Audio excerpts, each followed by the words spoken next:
Desakan-desakan untuk memecat Ketua DPR RI makin meningkat. Setelah teman-teman kita ketahui RUU perampasan aset gagal atau batal disahkan di rapat paripurna kemarin.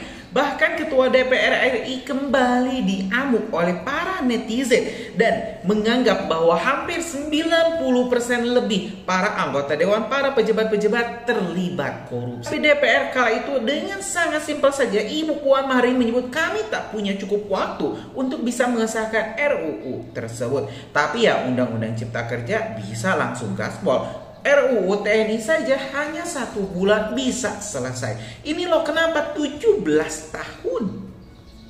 17 tahun RUU ini teman-teman perampasan aset tak kunjung selesai. Jadi wajar kalau ada rakyat yang ingin ketua DPR-nya diganti. Dan mungkin ada juga teman-teman yang tidak sepakat dengan saya. Pasti banyak orang-orang yang juga pendukung Ibu Puan Maharani yang ingin mungkin Ibu Puan Maharani jadi wakil presiden atau presiden di 2029. Tapi track recordnya sendiri sudah teman-teman sudah terlihat jelas. Ini valid, saya tidak menyebarkan hoax.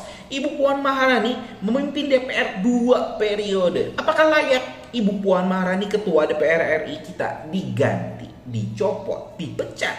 Dan siapa sih penggantinya yang lebih baik? Nah, kita bakal simak dulu berbagai informasi yang sudah kajian online kumpulkan untuk menjawab berbagai pertanyaan teman-teman. Kita simak teman-teman informasi selengkapnya. Assalamualaikum warahmatullahi wabarakatuh. Di hari ini tanggal 30 September 2025, di mana para buruh akan melakukan aksi demo hari ini di depan gedung DPR RI yang akan menyuarakan RUU perampasan aset koruptor. Selalu kawal proses RUU perampasan aset koruptor. Perampasan aset harus sudah disahkan sama masyarakat Indonesia karena di semua korupsi sudah membudaya. DPR gerakan RUU perampasan aset. Ibu Puan Maharani, Ketua DPR RI, Undang-Undang perampasan aset sudah disahkan. Beberapa partai banyak yang setuju. Ketok aja Bu, sampai menunggu rakyat ini mana. Kita harus berani rebut rakyat, Bali buat rakyat. Koruptor rawat di penjara, mereka wedi karo miskin. Miskinkan mereka, rampas harta balikan ibu. Segera sahkan undang-undang perampasan aset. RUU perampasan aset yang seharusnya jadi senjata ampuh rakyat untuk melawan koruptor, lagi-lagi gagal disahkan. Padahal sudah 17 tahun dibahas, 17 tahun ditunggu, 17 tahun dijanjikan. Tapi apa yang kita dapat? Hanya alasan klasik, tidak ada waktu. Tidak ada waktu untuk rakyat, tapi selalu ada waktu untuk undang-undang yang pro-elit. Teman-teman, wajar kalau rakyat kecewa. Wajar kalau publik marah. Di media sosial, suara netizen sudah tidak bisa dibendung lagi. Ada yang bilang DPR itu bukan rumah rakyat, tapi rumah para penguasa. Ada juga yang menyindir, kalau urusan rakyat selalu ditunda, tapi kalau urusan bisnis bisa ngebut. Bayangkan, rakyat susah cari kerja, harga kebutuhan naik, antri beras bantuan, tapi para pejabatnya malah sibuk berdebat tanpa hasil. Ironinya makin jelas, dulu Ibu Ketua DPR sendiri yang berjanji akan mengawal RUU ini. Presiden sudah kasih lampu hijau, surat resmi sudah turun, draft sudah siap, tapi hasilnya nihil. Bandingkan dengan Undang-Undang Cipta Kerja yang bisa melesat, rancangan Undang-Undang TNI bisa selesai dalam sebulan. Pertanyaannya, kenapa untuk melawan korupsi malah lambat? Apakah ada yang ditakuti? Apakah ada kepentingan besar yang sedang dijaga? Bayangkan kalau benar ada skandal pesta mewah. Bayangkan pejabat yang digaji dari uang rakyat duduk di meja bundar, minum-minum bareng konglomerat, dengan lampu gemerlap dan musik keras. Sementara di luar sana, rakyat antre beras murah. Rakyat ngirit belanja supaya bisa makan sehari sekali. Kontras banget teman-teman. Dan dari keresahan itu, lahirlah suara lantang seorang aktivis muda, Salsa Erwina. Ia berkata, uang rakyat bukan untuk pesta. Uang rakyat bukan untuk mabuk bareng elit. Kalimat sederhana tapi mengguncang hati banyak orang. Reaksi publik pun meledak. Tagar Puan dipecat, uang rakyat. Untuk rakyat menggema di jagat maya. Rakyat yang biasanya diam mulai bersuara. Mereka sadar diam itu sama dengan membiarkan. Rakyat mulai percaya bahwa mereka punya kekuatan. Kekuatan suara, kekuatan kebersamaan. Dan ketika suara rakyat sudah bersatu, tidak ada yang bisa menahan. Sekarang kita tanya sama-sama, masih layakkah DPR dipimpin oleh orang yang janjinya berulang kali diingkari? Masih pantaskah rakyat menaruh harapan pada mereka yang lebih cepat melayani kepentingan elit dibanding kepentingan rakyat? Apakah rakyat harus terus diam, sementara hak-hak mereka dikorbankan demi segelintir orang yang kenyang kekuasaan? Teman-teman, jangan lupa, suara rakyat tidak bisa dibungkam. Jabatan tidak ada yang abadi. Dinasti politik pun tidak kebal. Perubahan ada di tangan rakyat. Selama rakyat berani bicara, berani menuntut, dan berani bersatu, maka tidak ada kursi kekuasaan yang bisa seenaknya mengkhianati kita. Ingat, setiap rupiah pajak yang kita bayar adalah keringat rakyat. Bukan untuk pesta, bukan untuk kemewahan, tapi untuk kesejahteraan kita semua. Bayangkan skenario ini benar-benar pecah di jalanan. Rakyat yang selama ini hanya marah di media sosial turun langsung ke depan gedung DPR. Ribuan orang berbaris membawa poster dengan tulisan besar, "Uang rakyat untuk rakyat." Suara teriakan bergema, "Pecat! Pecat! Pecat!" Tidak ada lagi rasa takut, yang ada hanya satu keyakinan. Sudah saatnya rakyat mengambil alih panggung politik. Di tengah kerumunan itu muncul Salsa Erwina, berdiri di atas mobil komando. Tangannya terangkat, suaranya tegas. Kita sudah terlalu lama dibohongi, kita sudah terlalu lama ditunda. Jangan tunggu 18 tahun, jangan tunggu 20 tahun. RUU ini harus disahkan sekarang, karena uang rakyat adalah milik rakyat. Kalimat itu langsung disambut riuh. Orang-orang yang tadinya diam ikut berteriak. Inilah simbol perlawanan generasi muda. Di satu sisi, elit politik mungkin masih bisa duduk nyaman di ruang ber-AC, melempar alasan demi alasan. Tapi di sisi lain, rakyat berdiri berjam-jam di bawah panas terik hanya untuk menyuarakan keadilan. Ini ironi terbesar kita, teman-teman. Mereka yang digaji dari keringat rakyat justru tak mendengar suara rakyat. Pertanyaannya, sampai kapan rakyat harus bersabar? Sampai kapan kita harus menonton drama janji-janji palsu? Media sosial makin panas. Tagar protes semakin viral. Media massa tak bisa lagi menutup mata. Opini publik sudah menjadi bola salju, makin besar makin deras. Partai-partai mulai panik. Mereka tahu jika gelombang ini terus membesar, maka bukan hanya kursi ketua DPR yang terancam, tapi juga legitimasi seluruh parlemen. Teman-teman, mari kita jujur. Kalau wakil rakyat hanya sibuk dengan kepentingan elit, kalau janji mereka hanya jadi hiasan kampanye, lalu untuk apa kita punya DPR? Apakah rakyat masih harus percaya pada lembaga yang tidak pernah serius mendengar? Atau justru saatnya kita ingatkan mereka? Jabatan itu bukan hak milik pribadi, jabatan itu mandat rakyat. Teman-teman, rakyat Indonesia tidak bodoh. Rakyat Indonesia tidak lemah. Rakyat Indonesia hanya terlalu lama bersabar. Tapi ketika kesabaran itu habis, sejarah sudah membuktikan. Rakyat bisa mengguncang kekuasaan sebesar apapun. Jangan remehkan suara rakyat. Karena perubahan lahir bukan dari pesta elit, tapi dari teriakan orang kecil di jalanan. Dari keringat pekerja, dari doa ibu yang kesulitan belanja, dari jeritan anak muda yang muak melihat masa depan, mereka dijual murah.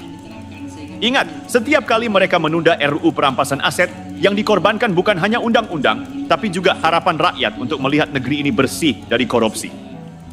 Dan sekali lagi, suara rakyat tidak akan pernah mati. Bayangkan gelombang rakyat sudah terlalu besar untuk dihentikan. Jalanan depan Senayan penuh sesak, spanduk terbentang, suara toa bersaut-sahutan. Ribuan massa berteriak serempak, "Pecat! Pecat! Pecat!" Dari atas gedung, wajah-wajah pejabat terlihat tegang. Mereka tahu kali ini berbeda. Kali ini rakyat tidak hanya mengeluh. Rakyat menuntut. Rakyat mengadili langsung dengan suara mereka. Partai politik mulai kalang kabut. Ada yang mencoba membela, ada yang buru-buru cari kambing hitam. Tapi publik tidak peduli siapa yang salah, siapa yang benar. Publik hanya melihat fakta. 17 tahun janji tidak ditepati. 17 tahun rakyat dipermainkan. Tekanan pun semakin kuat. Hingga akhirnya, suara rakyat yang menggema di jalanan dan media sosial menjadi keputusan politik yang tak bisa ditahan. Bayangkan headline besar esok harinya, Ketua DPR dicopot, rakyat menang. Teman-teman, ironinya jelas. Seorang pejabat bisa jatuh bukan karena kalah dalam rapat, tapi karena kalah oleh suara rakyat. Dan inilah pelajaran penting. Rakyat bukan sekadar penonton, rakyat adalah pemilik panggung. Pejabat boleh kaya, boleh berkuasa, tapi tanpa legitimasi rakyat, semua itu runtuh sekejap. Di tengah riuh massa, Salsa Erwina kembali berdiri lantang. Dengan suara bergetar namun tegas, ia berkata, "Kita buktikan hari ini bahwa tidak ada jabatan yang lebih tinggi dari suara rakyat. Tidak ada kekuasaan yang lebih besar dari kekuatan rakyat. Dan jangan pernah lupa, uang rakyat adalah untuk rakyat, bukan untuk pesta elit. Seruan itu disambut teriakan, tepuk tangan, bahkan tangis haru. Momen ini menjadi simbol baru. Rakyat bersatu, rakyat berani, rakyat berdaulat. Pertanyaannya sekarang, teman-teman, apakah kita hanya akan berhenti di momen marah ini? Atau kita benar-benar ingin mengawal perubahan sampai tuntas? Jangan biarkan momentum ini hilang begitu saja. Jangan biarkan mereka kembali nyaman setelah badai reda. Karena perjuangan rakyat tidak selesai hanya dengan satu orang dicopot. Perjuangan rakyat adalah memastikan sistemnya berubah, undang-undangnya disahkan, dan korupsi benar-benar diberantas. Teman-teman, sejarah sudah membuktikan, setiap kali rakyat bersatu, kekuasaan runtuh. Dan hari ini, kita diingatkan lagi bahwa suara kita adalah senjata paling ampuh. Jangan pernah ragu. Jangan pernah diam. Karena kalau rakyat diam, pesta elit akan terus berjalan. Tapi kalau rakyat bersuara, pesta itu berhenti. Kursi kekuasaan bergetar, dan masa depan bisa kita rebut kembali. Bayangkan gedung DPR yang selama ini megah dan angkuh, kini bergetar oleh suara rakyat. Dari pagi sampai malam, ribuan orang tidak bergeser. Jalanan macet total, spanduk protes berjejer, suara drum dan toa tidak pernah berhenti. Setiap sudut dipenuhi poster dengan kalimat yang sama, uang rakyat untuk rakyat. Para pejabat yang biasanya percaya diri melangkah di Senayan, kini berjalan terburu-buru, wajah pucat, sorot mata gelisah. Mereka tahu kekuasaan yang selama ini nyaman mulai goyah. Partai yang tadinya percaya diri pun mulai gentar, rapat darurat digelar. Ada yang bilang kalau kita tidak ambil langkah, partai bisa tenggelam. Ada pula yang terang-terangan berkata, kita harus korbankan pimpinan demi menyelamatkan partai. Inilah titik baliknya. Elit yang biasanya solid mulai retak oleh tekanan rakyat. Dan pada akhirnya, keputusan pun jatuh. Kursi ketua DPR harus dilepaskan. Bukan karena kalah secara hukum, tapi karena kalah oleh suara rakyat yang bergema di seluruh negeri. Teman-teman, bayangkan momen itu. Seorang tokoh besar yang dulunya dianggap calon presiden masa depan harus turun dengan cara paling memalukan. Bukan karena kalah dalam pemilu, tapi karena kehilangan kepercayaan rakyat. Saat ia keluar dari gedung DPR, wajah tegang, dikawal ketat aparat, ribuan massa berteriak lantang, "Pecat! Pecat! Pecat!" Suara itu bukan sekadar teriakan, tapi simbol sejarah. Rakyat akhirnya membuktikan. Tidak ada jabatan yang lebih tinggi dari suara mereka. Di tengah kerumunan, lagi-lagi muncul sosok Salsa Erwina. Ia berdiri di atas panggung darurat, suaranya serak tapi penuh api. Hari ini kita buktikan, rakyat bisa menumbangkan arogansi kekuasaan. Jangan berhenti di sini, teman-teman. Perjuangan kita masih panjang.